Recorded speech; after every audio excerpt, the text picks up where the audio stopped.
Du Maroc à la Centrafrique, le continent africain est progressivement atteint par la pandémie de coronavirus. Avec une spectaculaire progression, plus de 14 pays africains ont déjà été atteints par le Covid-19.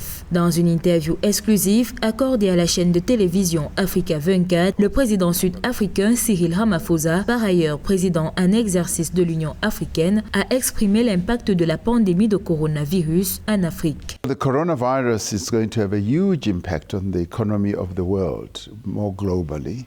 L'épidémie du coronavirus Covid-19 aura un impact négatif sur l'économie mondiale globalement, mais aussi l'économie de l'Afrique. Au niveau de l'Afrique du Sud, nous analysons déjà l'impact qu'elle pourrait avoir. Nous avons déjà l'impact négatif au niveau du tourisme, qui est un secteur très porteur de notre économie. Nous observons déjà une baisse dans le nombre de visiteurs en Afrique du Sud, avec une baisse considérable du nombre de vols vers le pays. South Africa are coming down.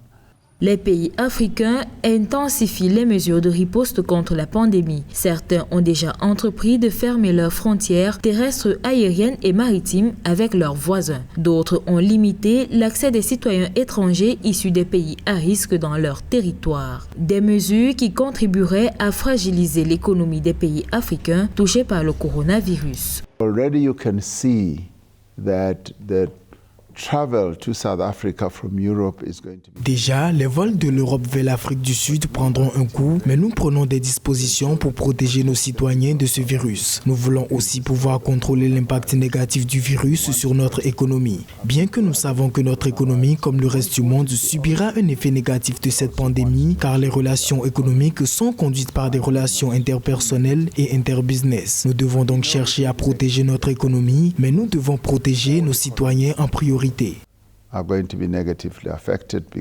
Précisons que 121 expatriés sont arrivés ce 14 mars en Afrique du Sud. Les citoyens rapatriés ont été mis en quarantaine pour une période initiale de 21 jours qui pourrait être prolongée si toutes ces personnes présentent des symptômes de Covid-19 sur le site identifié.